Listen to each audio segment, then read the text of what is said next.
Salut à tous les amis. Alors aujourd'hui on va faire une vidéo un peu différente des autres. On n'a pas trop de travail à faire dans les champs, il fait super sec. Pendant les jours qui viennent je vais pas mal bricoler, vous allez voir, et en fait je vais vous emmener avec moi tout au long de mes journées. On va essayer peut-être de se la faire en deux fois cette vidéo pour voir un peu le travail de tous les jours sur la ferme, surtout ce qui est bricolage, aménagement, nettoyage, entretien du matériel. On va peut-être aussi déchaumer un peu les tournesols, passer un peu d'épareuse, enfin beaucoup de choses à faire. Donc eh bien là on va aller sous le hangar, je vais déjà vous expliquer un petit peu ce que je vais faire. Allez c'est parti, on y va. Bon Sébastien, on va aller faire un petit tour de notre nouveau bureau, on va montrer tout ça. Allez on le suit.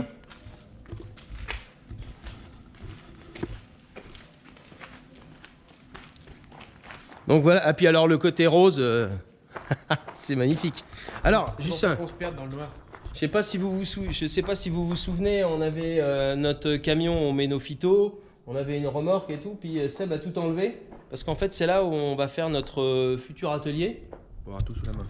Comme ça on aura tout sur la main. Vous voyez, tac, on est en train de vider. On va refaire ici le béton. On va emmener le béton jusque là. Comme ça on va fermer.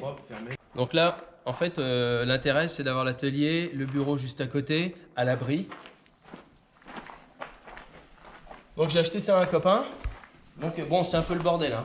Donc là en fait on va mettre le bureau avec l'ordinateur, bien sûr le frigo, on va mettre le frigo là-bas, le micro-ondes, la cafetière, on va mettre le chauffage, l'électricité un peu partout, quelques posters, c'est important. Alors pas de poster de calendrier de chez Style, on est d'accord. Donc voilà, et puis au moins on aura quoi travailler directement en fait sur l'emplacement de travail. Et le plein du frigo aussi. Voilà. Faut que tu le précises. Hein, tu disais quoi Sébastien? Le plein du frigo. Le plein du frigo, en fait ça va te faire bosser quoi. Bah, on va passer du temps dedans. Donc faut qu'on aménage ça comme il faut. En fait pour l'électricité j'ai fait appel à un copain, la société SL2E sur Châteauroux. Donc Manu merci d'être venu aussi vite. Et en fait Johan nous retrouve aujourd'hui. Bon alors emplacement des feux, on a tout mis, l'électricité, parce qu'en fait c'est surtout l'éclairage quoi. Ouais, déjà on va mettre ça en place. Puis après on verra alimenter la cabane aussi, puis on verra la suite. Donc ouais, en fait alimentation de cabane, on a racheté, je vais vous montrer tout à l'heure, on a racheté pas mal de néons, en fait pour travailler l'hiver, pour avoir de l'éclairage. En fait pour faire travailler Sébastien après 16 heures, en gros vous avez compris. Des lumières, ça va quelque chose, hein. Donc on va dessus aussi tout le long de la journée. Ouais, pas de souci. Donc voilà, en fait, Johan sera là 2 jours parce qu'il y a quand même pas mal de taf. Bon, allez, je vais vous montrer notre éclairage. En fait, j'ai récupéré plusieurs néons, c'est ce qu'il y a dans les élevages à LED. Donc comme ça nous évite de changer à chaque fois les ampoules. On va en mettre un peu partout sur les pannes. Je vais en profiter aussi pour mettre un gros éclairage. J'ai déjà un vieil éclairage à gaz. Alors ça consomme, mais bon, on me les a donnés. Donc en fait j'ai un gros éclairage là, ce qu'on a dans les terrains de foot ou autres. Je sais pas si on peut le voir. Et bien en fait on va mettre le même juste à l'extérieur, sortie du bâtiment. Comme ça le gros intérêt c'est que quand il va faire sombre et qu'on aura besoin de travailler à l'extérieur, eh bien on aura un éclairage indépendant de tout ce qu'il y a autour. On va en profiter en même temps pour déplacer les halogènes, pour vraiment essayer d'avoir un éclairage global du bâtiment pour qu'on puisse travailler dans de bonnes conditions quand il fait nuit. Je vais en profiter pour vous montrer, j'ai acheté 2 petits trépieds à LED qu'on branche directement sur le 220. Ça, vous mettez ça au cul du tracteur ou là où vous voulez travailler quand il fait vraiment sombre. Vous allez voir, c'est monté sur un pied, c'est plutôt pas mal. Donc voilà la bête. En fait, vous écartez tout simplement les pieds pour avoir un support stable. Hop. Voilà. Et ensuite, en fait, vous avez une perche que vous pouvez régler. Et ensuite, il y a juste à brancher le 220. Et ensuite, vous le réglez où vous avez envie. Vous le pivotez dans tous les sens. J'ai pas payé ça bien cher. Et je pense que ça va pas mal nous servir. Bon, à présent, on prend le 4x4 direction la foire fouille. Ouais, attention. Bon, t'es prêt, Pretty Woman? On va aller faire de la course. On a la foire fouille, à la foire fouille, il y a tout ce qui fouille.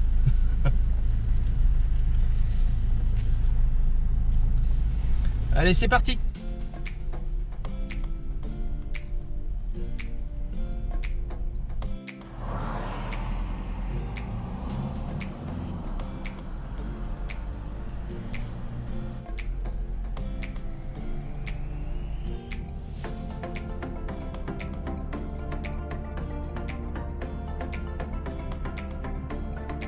Vous êtes beaucoup à me demander qu'est-ce que donne la reprogrammation de mon Ranger.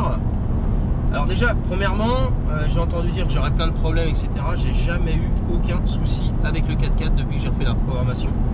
Mais vraiment. Et pourtant, on fait l'entretien, régulier. J'ai jamais eu de trou d'air, j'ai jamais eu de problème de moteur, j'ai jamais eu les boutons qui s'allumaient partout. Par contre, ce que je peux vous dire, c'est que j'ai perdu 1 litre de consommation. Je tourne entre 8 litres et 8 litres 5. Sachant que il a fallu quand même quelques mois pour que je puisse ressentir vraiment le fait d'avoir une consommation moins importante. Et surtout, j'ai beaucoup plus de régime. Ça n'a rien à voir.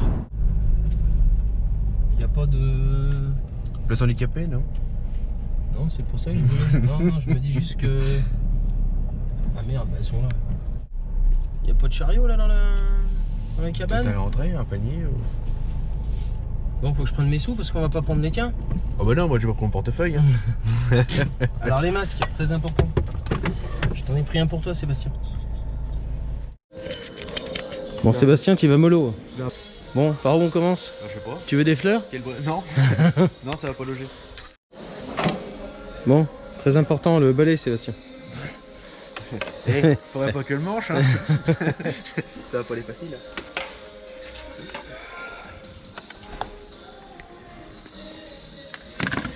Et pour couper le saucisson, Sébastien? Ça peut être pratique.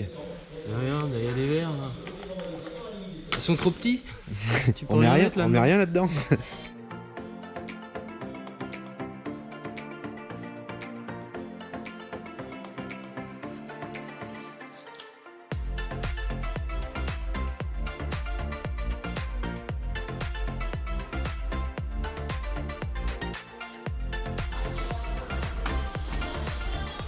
Tu veux pas une table à repasser? Ouais. Pour repasser ta cote? Oui. Belle cote pour Deal Center. Regarde-moi ça quoi. Je vais vous montrer le chariot, il est minuscule.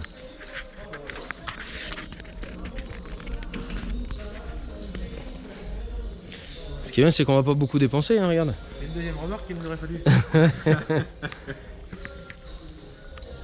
Bon, Sébastien, la toile cirée. Ouais, t'as mesuré la table? À peu près. Ah, à l'œil? À l'œil. Ah, ici, on va prendre 3 mètres. Oui. On se coupera 5 trop. Ouais. Tant pour en avoir assez, faut en avoir de trop. Ouais, c'est pas con ce que tu dis. Bon, ça y est, on est ressorti. Direct 200 boules. Pourtant, j'ai pas l'impression d'avoir pris beaucoup de choses. Donc là, maintenant, on va aller acheter la cafetière, la bouilloire. Bon, Sébastien, qu'est-ce que t'as dans ton caddie Leclerc? Plus important, le pack de bière. Ah ouais, putain. Et la cafetière. Et la cafetière. Bon, l'imprimante. Bon, après, c'est du Il y superflu. a quelques gâteaux apéro. C'est du superflu après. Hein? C'est pas forcément les grandes utilités. Ah, attends, il y a de l'eau. Tu veux faire quoi avec ça? Ça? Ah, c'est pour remplir la cafetière. Ah bah oui.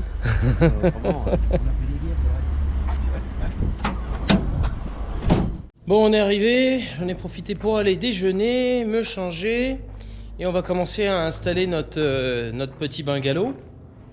L'électricien est en train de faire toutes les mises aux normes, de tout raccorder. Et puis après, on ira faire un tour sur l'autre exploitation pour voir si le colza lève.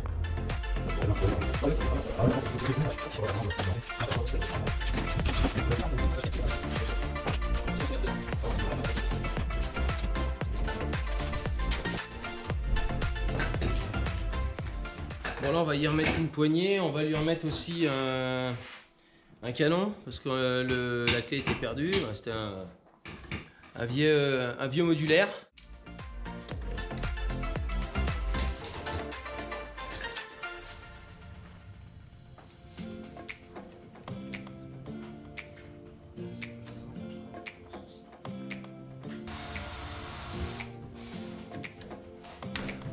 T'es sûr que t'as coupé assez les coups? Tiens, on a encore rendu au fond. Ou c'est plus à la main? Ah bah non, c'est comme tout à l'heure. Tu coupes pas. Comme l'autre quand même, je suis pas con. Je comprends pas que Sébastien y arrive pas. Ouais. Ça va aller pas mal. Bon ça y est, on a fini de mettre la poignée. Sébastien, il faut qu'on regarde si ça marche. Vas-y. Vas-y.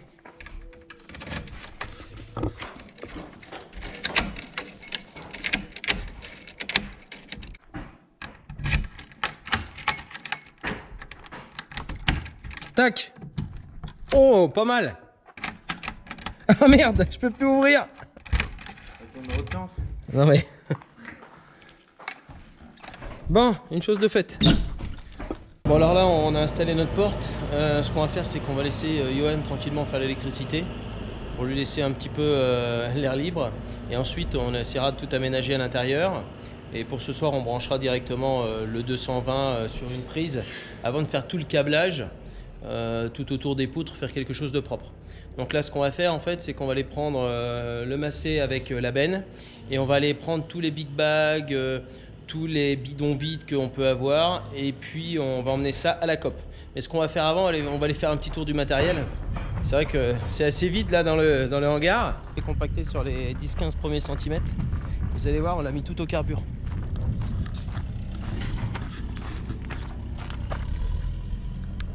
Vous voyez, tous les coutres. Là, j'ai mon déchômeur. Donc on l'a laissé atteler sur le classe. Parce que là, d'ici quelques heures, on va retourner en fait le fumier qui a été épandu sur cette parcelle-là.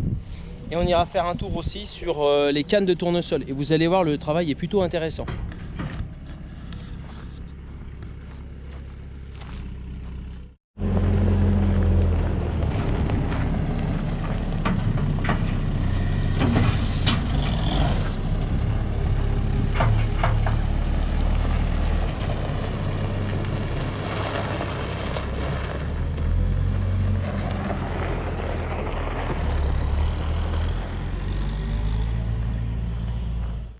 Je vais vous montrer le montage des plateaux à tournesol qu'on avait fait.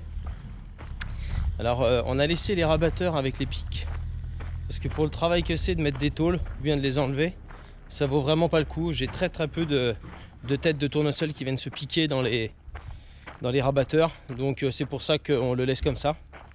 J'ai pas fait de vidéo sur le tournesol parce que quand vous faites 17 quintaux, plus vite on avait coupé la parcelle, mieux c'était, je vous avoue. Et puis on s'est un petit peu dépêché justement pour préparer la bécane pour le millet, mais là on se fera une petite vidéo évidemment. Donc vous pourrez remarquer qu'on a enlevé tous les capteurs de coupe. Alors pourquoi on va avoir enlevé les capteurs de coupe? Tout simplement pour éviter de les arracher dans les cannes, parce que les cannes de tournesol étaient plutôt grosses.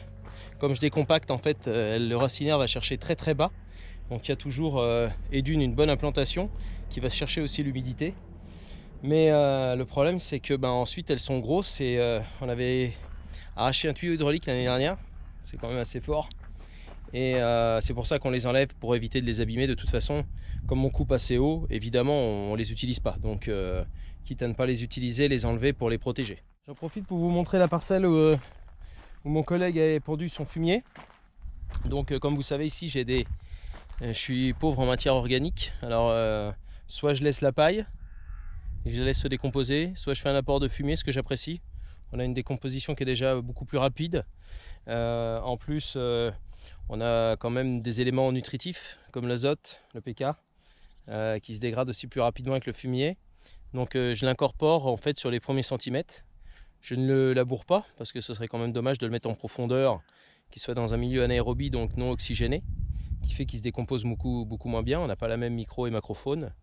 Et en fait comme ça, là je vais laisser, c'est une parcelle que je vais faire en tournesol. Donc si ça veut pleuvoir un petit peu, j'aurai mis quelques févroles et un peu de moutarde pour avoir un couvert végétal pour tenir tout l'hiver et éviter de laisser le sol nu tout simplement. C'est pas bon pour l'environnement, c'est pas bon aussi parce qu'on a une fuite des éléments, entre autres nitrates surtout. Et après on a un couvert végétal, comme ce sont des sols fragiles, très peu de matière organique, très peu d'argile, beaucoup de battance. Et l'intérêt c'est de les protéger par un couvert végétal tout simplement. Et comme je vous l'expliquais tout à l'heure, évidemment, on ne doit pas laisser du fumier en surface sans l'enfouir. Donc on va passer un coup de déchômeur à disque. Mais ça fait, j'ai 40 ans, je suis sur la ferme depuis toujours. On en parlait même avec mon père, on n'a jamais vu l'exploitation si sèche, c'est un truc de fou. Il n'y a pas d'eau, on travaille, même derrière les tournesols, ça fait une poussière du tonnerre, vous verrez. Là on va repasser directement sur ce que j'avais déchaumé pour mélanger un peu le fumier à la terre. C'est pareil, on va avoir une poussière de folie. Et il fait, là aujourd'hui il fait un peu plus de 30 degrés, vous voyez, je suis en plein cagnard, on est début septembre. C'est un truc de fou. Et étonnamment, en fait, on est sur des quantités d'eau qui sont toujours à peu près les mêmes, entre 6 et 700 dans l'année ici. Et maintenant, en fait, ça ne tombe plus régulièrement, mais soit c'est de la sécheresse, soit c'est de l'eau. Donc en fait, cette année, avec Sébastien, on va se mettre assez tôt, parce qu'après, on va être pris par la flotte, comme l'année dernière, j'en suis sûr. Je veux bien lancer les paris. Bon, Sébastien, on va sur l'autre exploitation. Ouais, on va atteler la coupe. On attelle la coupe. L'emmener là-bas. Ok, allez, c'est parti. On sera à l'abri.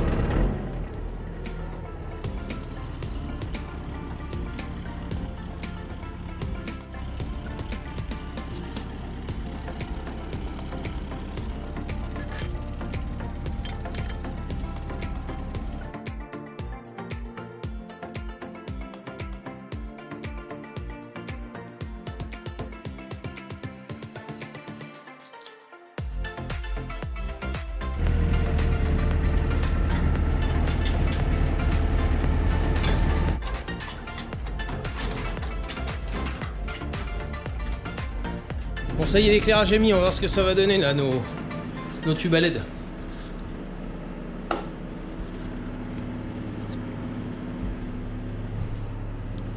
Ouais. On va pas être ébloui, hein. Mais bon, c'est juste ce qu'il faut.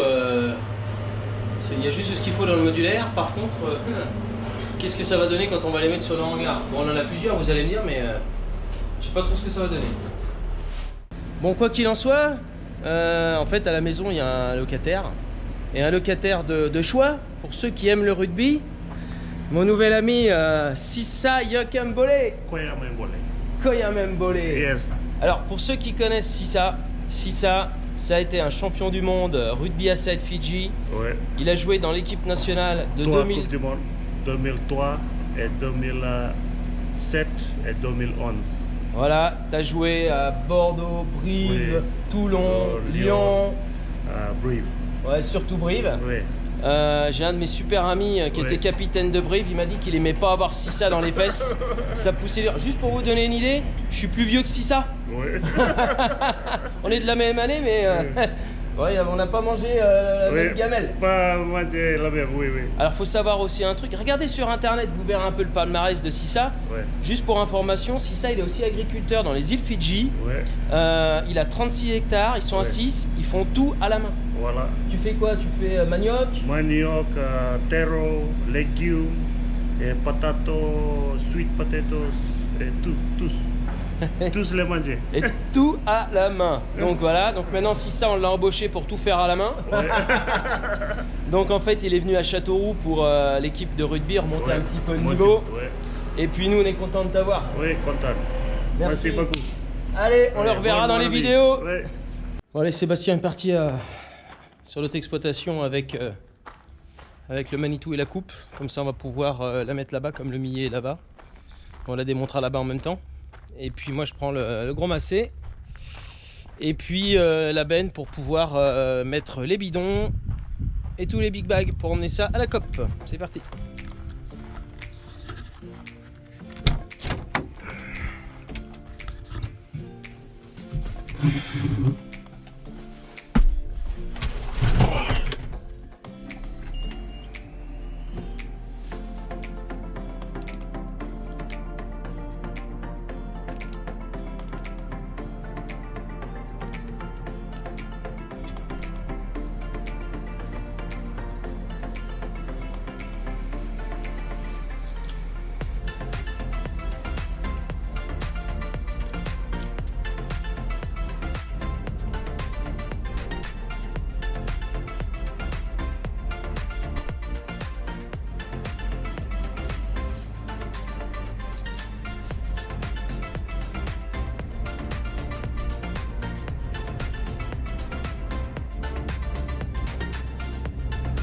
On est arrivé sur l'autre exploitation.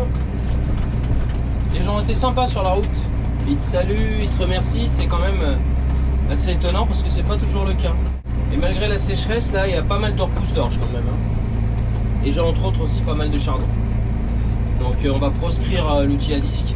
Maintenant, on arrive sur la parcelle de colza qu'on a semée il y a un mois. Attention, vous allez en prendre plein les yeux. Et ouais. Rien n'a poussé. hormis les repousses d'orge, c'est un truc de fou. C'est un truc de fou. Donc d'un autre côté, la graine n'a pas germé. On va dire que je préférerais être dans ce cas-là. Parce que s'il avait levé avec le coup de chaud qu'on a eu derrière, tout aurait cramé. En espérant qu'il ne germe pas et qu'on se retrouve avec des fortes chaleurs. On va aller faire un tour dans le champ, vous allez voir.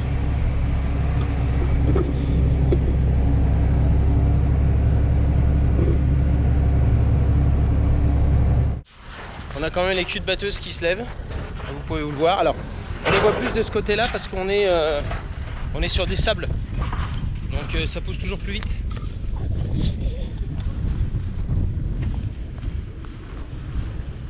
Vous voyez les culs de batteuse. Vous allez me dire, c'est quoi les culs de batteuse? Ben, en fait, comme on a gardé la paille, la perte de grains sur les grilles ou le rotor en fait arrive directement dans l'andin justement de paille. Donc au lieu de se retrouver sur 6,60 m éparpillé, il se retrouve sur 1,20 m, 1,50 m, peut-être un peu plus. Donc il y a des densités plus fortes évidemment. Et donc, donc ça lève automatiquement. Donc j'ai pas traité pour le moment parce que je me dis que si mes colzas en fait n'avaient pas levé, ça servait à rien de traiter. Donc je vais attendre qu'il décolle et je ferai un prélevé après, j'ai pas le choix. Si je traite et en fait que le colza ne lève pas, j'aurai déjà perdu la semence et d'une, et secondo j'aurai en plus perdu le traitement. Donc aucun intérêt. En fait à la COP, ils récupèrent les big bags s'ils sont ficelés en botte, ce qu'on appelle en botte. Donc en bottelle. Pour que ça soit recyclé.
Ça y est, on a fini de charger d'un côté les bottes de sac, les big bags, donc qui finiront en fait en recyclage. Et ensuite, idem, on a pris les sacs de bidons vides, donc les bidons de traitement qu'on a rincés, on a enlevé les bouchons, et donc on les a mis en sac. Et donc je vais les livrer aussi. Donc on va prendre le tracteur direction la COP. C'est parti. Bon, avec tout ça, j'ai pas fait attention à l'heure, et puis il est 17 h et la COP elle ferme, donc j'irai demain matin. Donc là je retourne sur l'exploitation principale et on va finir d'aménager notre petit bungalow. C'est parti.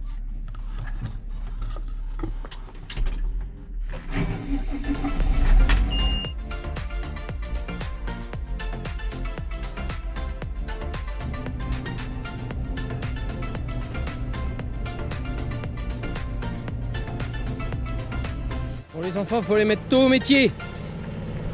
Mon petit Gabriel de 3 ans, regardez s'il est pas beau dans son Manitou là. Salut Gabriel, comment ça va? Il est bon le prof? Ouais. Il t'apprend bien? Ouais. Allez vas-y, tu ranges le Manitou? Demain il ira faire un tour tracteur vert. Ah, demain c'est tracteur vert. Allez regarde là où tu vas, roule.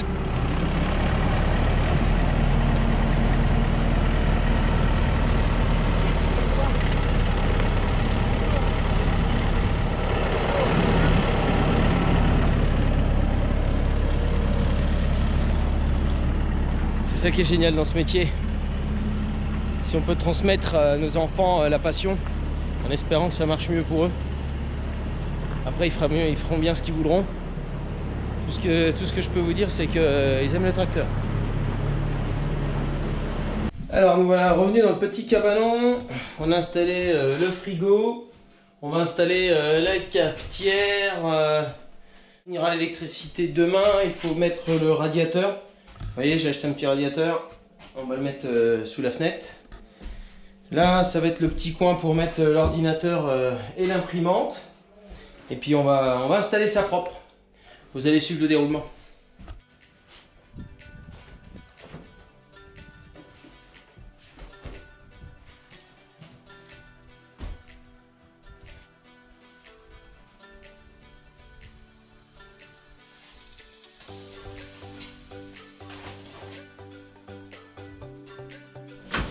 Bon, ça commence à prendre forme notre affaire là. Ouais. Je sais pas pourquoi, je sens que ça va pas servir beaucoup ce truc là. Pourquoi? Hein? Pourquoi? Ah, le balai? Vas-y. Mais il est bien ce balai. Impeccable. Comment on appelle ça là? Les halogènes. Voilà. Je vais même vous montrer, j'ai acheté deux Trépied. trépieds. Puis on aurait pu rentrer là aussi. Ah non. Non, bah là, bah si, avec le 4x4 ça va, mais. Vas-y, commence à filmer quand on a. Ça filme. Essaie de filmer droit parce que là t'es travaillé. Non, là je suis droit là. Là tu mets les à-coups. Mais croisé, là, ouais. 87, c'est normal, c'est pas 36. On va faire un truc. Je tiens la caméra, tu roules les sacs. Tu l'as dit tout à l'heure. Eh ben, on pourrait recommencer, voir si t'as pas changé d'avis.